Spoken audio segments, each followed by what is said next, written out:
Hello दोस्तों, कैसे हैं आप सब लोग। उम्मीद करता हूं काफी अच्छे होंगे। तो दोस्तों एक और आईपीओ जो कि 10 से लेकर 12 दिसंबर के बीच में ओपन हो गया है, पार्क मेडीवर्ल्ड का आईपीओ। तो ये आईपीओ भी हेल्थ केयर सेक्टर से है, और क्योंकि जो पिछला आईपीओ हमने रिव्यू किया था नेफ्रो केयर, वो भी हेल्थ केयर सेक्टर से, ठीक है ना। बस थोड़ा थोड़ा काम अलग है दोनों का। तो इस वीडियो के अंदर हम रिव्यू करेंगे इस आईपीओ का और जानेंगे कि अप्लाई करना चाहिए नहीं करना चाहिए, करे तो लिस्टिंग गेंस के हिसाब से, लॉन्ग टर्म के हिसाब से सारी चीजें हम क्लियर करेंगे इस वीडियो के अंदर। वीडियो शुरू करने से पहले टेलीग्राम, इंस्टाग्राम, व्हाट्सएप, फेसबुक सबकी लिंक डिस्क्रिप्शन के अंदर है, ज्वाइन कर लीजिए। तो सबसे पहले एक अंदाजन जीएमपी जानेंगे, और एंकर लिस्ट तो आ चुकी है, बट उसके बारे में अगले वीडियो के अंदर डिस्कस करेंगे। मैंने आपको बताया कि भाई ये वीडियो मैं पहले शूट कर चुका हूँ। फिर इस कंपनी की डिटेल्स के बारे में जानेंगे, मतलब कंपनी क्या काम करती है, कौन से सेक्टर की है, उन्हें फ्यूचर कैसा रह सकता है। फिर इसके फाइनेंशियल फंडामेंटल्स, मतलब कंपनी प्रॉफिट के अंदर है या लॉस के अंदर, और अपने जो भी कंपटीटर्स है उनसे महंगी है सस्ती है।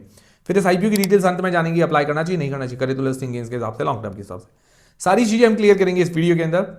और देखिए दोस्तों, मैं सारी चीजें एक एक करके क्लियर करूंगा, पर डिसीजन कोई भी आप बनाएं तो अपनी रिस्क और अपना एनालिसिस लगा के बनाएं। मेरी तरफ से कोई बाय सेल का रिकमेंडेशन नहीं है, जो भी डिसीजन होगा आपका खुद का होगा।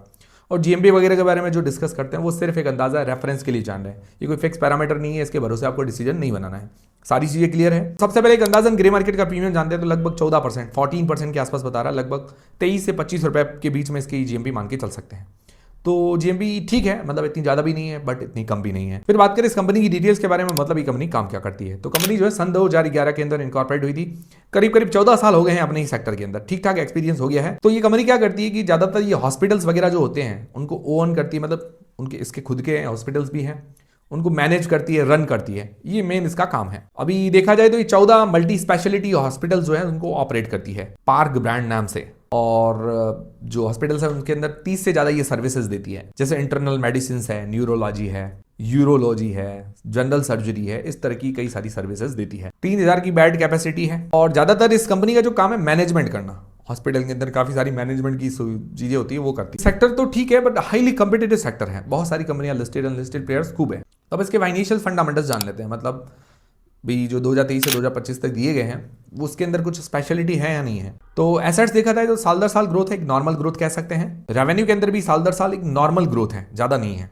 प्रॉफिट के अंदर हमें थोड़ा बहुत अप्स एंड डाउन देखने को मिल रहा है, बट कंपनी प्रॉफिट के अंदर ये अच्छी बात है। 2023 के अंदर 17.92% प्रॉफिट मार्जिन, 2024 के अंदर 12%, 2025 के अंदर 14.93%, और अभी 6 महीनों के निकले तो 16.8%। मतलब ये थोड़ा बहुत अप्स एंड डाउन देखने को मिला है, बाकी ओवरऑल मार्जिन वगैरह अच्छे हैं। बाकी नेटवर्थ इसकी बड़ी है, रिजर्व्स इसके हाथ में 1187 करोड़ रुपए के हैं, बोरोइंग 733 करोड़ रुपए की, और डेट टू इक्विटी रेशियो निकले तो 0.61 का निकल कर आता है, जो कि थोड़ा सा ज्यादा है। आईपीओ के पैसे से 380 करोड़ रुपए के आसपास ये पे कर रही, काफी अच्छी बात है। आईपीओ के बाद डेट काफी कम हो जाएगा, कंट्रोल के अंदर आ जाएगा। आरओई 20%, आरओसी 17% के आसपास, बढ़िया है। फिर इसकी वैल्यूएशंस देखें तो इसका पी जो है 29 का निकल कर आता है, और रेवेन्यू के मामले में अपने जो पीयर्स हैं उनसे थोड़ी छोटी कंपनी है, जैसे अपोलो, फोर्टिस, इनसे काफी छोटी कंपनी है। उनका पी 48 से लेकर 101 के बीच में निकल कर आता है। उस हिसाब से देखा जाए तो वैल्यूएशन सही है, और प्राइस टू बुक के हिसाब से भी देखिए तो वैल्यूएशन सही ही नजर आ रही है। और रिटर्न ऑन नेटवर्थ बाकी सारी जो कंपनीज है उनसे थोड़ी ज्यादा है, ये अच्छी बात है। ओवरऑल वैल्यूएशन अच्छी है, फाइनेंशियली कंपनी स्ट्रांग है, फंडामेंटल्स भी ठीक है, तो मतलब ये पार्ट तो अच्छा है इसका। फिर इस आईपीओ की डिटेल्स के बारे में बात करें तो 10 से 12 दिसंबर के बीच में आईपीओ ओपन रहेगा। फेस वैल्यू 2 रुपए पर आ रहा है, प्राइस बैंड 154 रुपए से लेकर 162 रुपए के बीच में रखा गया है। लॉट साइज है 92 शेयर्स का। इसका टोटल इश्यू साइज है 920 करोड़ रुपए का, जिसके अंदर फ्रेश इश्यू है 770 करोड़ रुपए की, जो कि ज्यादा है। ओएफएस है 150 करोड़ रुपए का।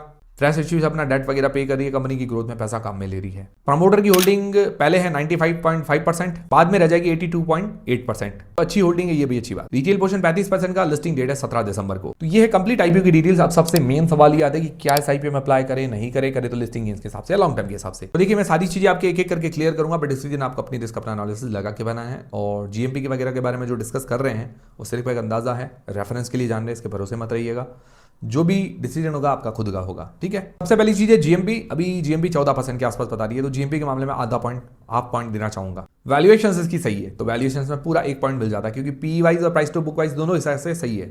तो काफी दिन बाद ऐसी कंपनी देखने को मिली है जिसमें वैल्यूएशन में पूरा 1 पॉइंट जा रहा है। बाकी एंकर लिस्ट और सब्सक्रिप्शन आना बाकी है, एंकर लिस्ट अच्छी आने की उम्मीद है, और जीएमपी अच्छी है तो सब्सक्रिप्शन अच्छा ही आ सकता है। तो ये जो कंपनी है न्यूट्रल से लेकर रिस्क फ्री के बीच में इसकी रेटिंग बन सकती है। जो पैरामीटर्स है वो बता रहा हूँ, बाकी मैं ये नहीं कह रहा हूँ कि यही जो डिसीजन है, जो डिसीजन होगा आपका खुद का होगा। फिर लॉन्ग टर्म के हिसाब से जो लोग अप्लाई करना चाहते हैं तो पॉजिटिव्स नेगेटिव्स देख लेते हैं। पॉजिटिव में सबसे बड़ा पॉजिटिव है कि वैल्यूएशन सही लगी, पी वाइज और price to book wise. Company financially सही नजर आ रही है। डेट है थोड़ा सा बाद में आईपीओ के बाद कम हो जाएगा, डेट कंट्रोल के अंदर है। आरओ आरओसी वगैरह बढ़िया है। प्रमोटर की होल्डिंग भी अच्छी है। नेगेटिव्स क्या है? नेगेटिव्स ये है कि हाईली कॉम्पिटिटिव सेक्टर है, तो लगातार क्या है कि परफॉर्मेंस अच्छा करना पड़ेगा, मार्जिन्स वगैरह अच्छे रखने पड़ेंगे। डेट है इसके ऊपर, बट आईपीओ से पे कर रही है। ये दो नेगेटिव्स है। बाकी ओवरऑल इसके अलावा विशेष मुझे कोई नेगेटिव लगा नहीं। कंपनी बैलेंस और अच्छी नजर आ रही है। बाकी आप लोग क्या करने वाले हैं मुझे कमेंट करके जरूर बताइएगा। ओवरऑल यही है चीज की भी इस सेक्टर जो है कॉम्पिटिटिव है। बस ये जैसा परफॉर्मेंस करिए इसको लगातार कंटिन्यू ऐसा परफॉर्मेंस करते रहना पड़ेगा और कंपनी की ग्रोथ में और मतलब पैसा लगाती रहे और नए नए हॉस्पिटल्स खोलती रहे, तो ये अच्छी बात है। तो इसकी तरक्की होती रहेगी, ये चीज़ है। बाकी सारे फैक्टर्स हम डिस्कस करते रहेंगे। उम्मीद करता हूँ वीडियो देखने के बाद आपके सारे डाउट्स क्लियर हुए हैं। तो वीडियो को लाइक जरूर करें, चैनल को सब्सक्राइब कर ले। मिलते हैं दोस्तों अगले वीडियो के अंदर।